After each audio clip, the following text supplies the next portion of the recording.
কি হয় যখন আধুনিক বিজ্ঞান মুখোমুখি হয় এক প্রাচীন অভিশাপের? আজ আমরা বাংলার এক প্রত্যন্ত গ্রামের এমনই এক হাড়হিম করা গল্প বলবো। একজন ডাক্তারের চোখে যেখানে যুক্তি আর কুসংস্কারের মধ্যে এক ভয়ঙ্কর সংঘাত বেঁধেছিল। চলুন শুরু করা যাক। দেখুন, গল্পের শুরুতেই একটা অশুভ ইঙ্গিত। মাঝরাত, নিঝুম নদী, আর এক মাঝি যে কিছুতেই তার নৌকা এক চুলো এগিয়ে নিয়ে যেতে রাজি না।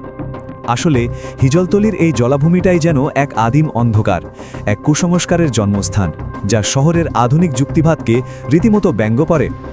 মাঝির এই কথাটা শুধু একটা সাধারণ সতর্কবাণী ছিল না, এটা ছিল সেই অন্ধকারের জগতে ঢোকার প্রথম দরজা। আর এখানেই গল্পের আসল দ্বন্দ্বটা পরিষ্কার হয়ে যায়।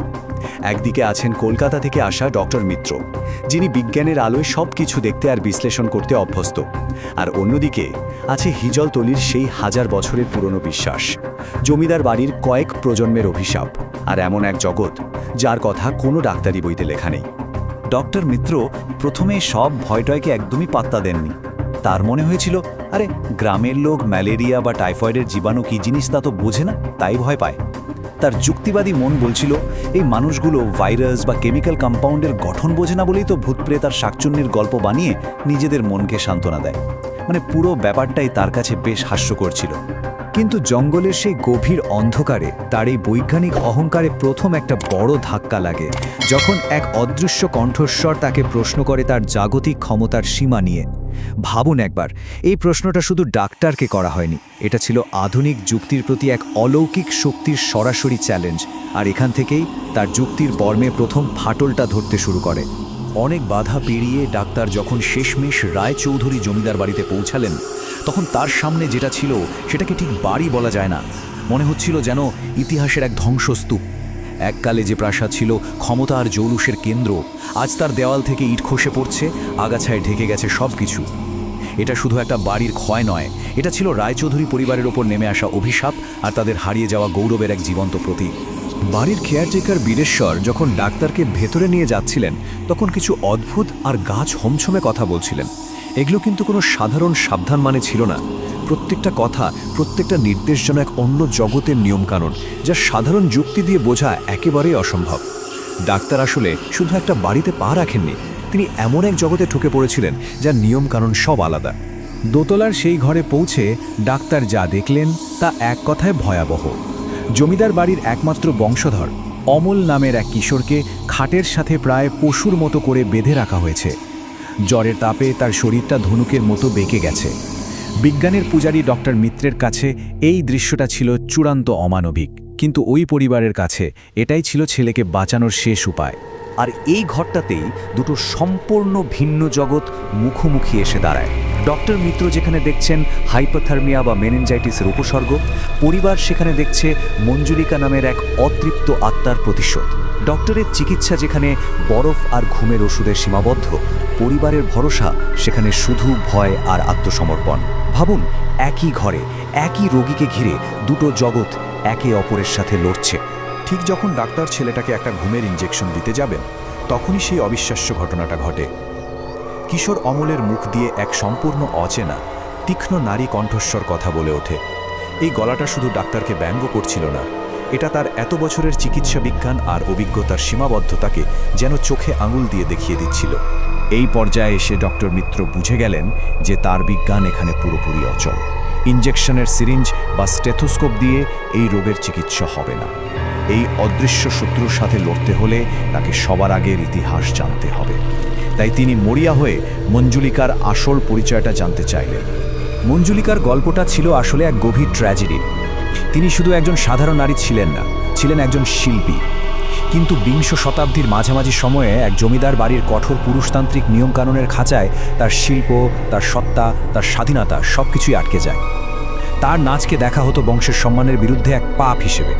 শেষে মুক্তির আশায় সে যখন এক তান্ত্রিকের সাহায্য নেয়, তখন পরিবার তাকে শাস্তি হিসেবে একটা ঘরে বন্দি করে রাখে, যা তাকে আত্মহত্যার দিকে ঠেলে দেয়। তার মানে মঞ্জুলিকার আত্মা আসলেই শুধু একটা ভৌতিক সত্তা নয়, এটা সেই যুগের সামাজিক অবিচার, নারীদের উপর চাপিয়ে দেওয়া কঠোর শাসন আর দমিয়ে রাখা পরিচয়ের এক শক্তিশালী প্রতীক।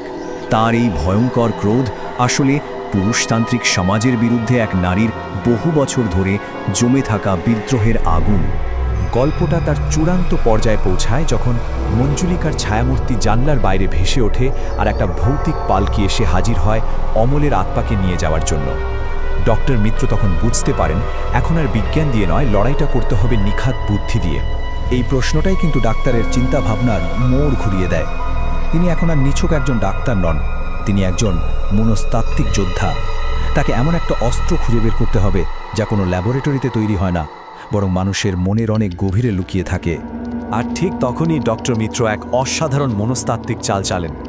তিনি বুঝতে পারেন মঞ্জুলিকার সবচেয়ে বড় শক্তি হলো তার অতীত সৌন্দর্যের অহংকার, আর ওটাই তার সবচেয়ে বড় দুর্বলতাও।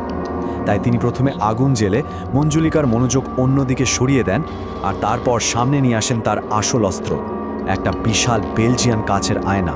ক্লাইম্যাক্সের সেই মুহূর্তে মঞ্জুলিকা আয়নায় নিজের প্রতিবিম্বটা দেখে, কিন্তু সেখানে কোনো সুন্দরী নর্তকী ছিল না, ছিল এক পুড়ে যাওয়া কঙ্কাল। নিজের বাস্তব রূপের এই ভয়ঙ্কর সত্যটা সে মেনে নিতে পারে না। তার অহংকার, তার আত্মা দুটোই সেই মুহূর্তে চূর্ণ বিচূর্ণ হয়ে যায়। আয়নাটা এখানে যেন সত্যের এক নির্মম অস্ত্র হিসেবে কাজ করে। ভোরের আলো ফুটতেই সবকিছু শান্ত।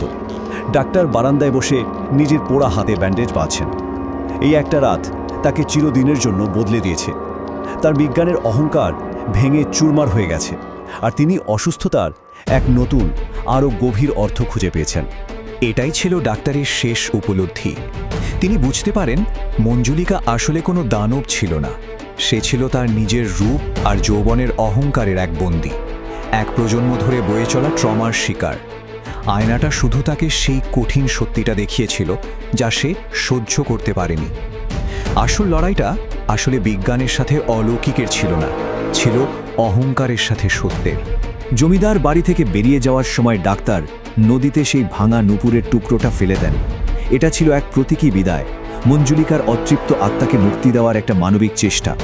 এত বড় একটা অদৃশ্য যুদ্ধের পর একমাত্র বাস্তব প্রমাণ হিসেবে তার কাছে ছিল শুধু ওই নুপুরের টুকরোটাই।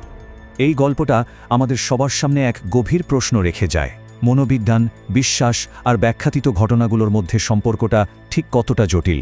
আচ্ছা, যাকে আমরা কুসংস্কার বলে উড়িয়ে দিই, তা কি আসলে আমাদের মনের গভীরে লুকিয়ে থাকা কোনো ট্রমা বা ভয়েরই অন্য রূপ? এই সীমানাটা হয়তো আমরা কখনোই পুরোপুরি জানতে পারবো না।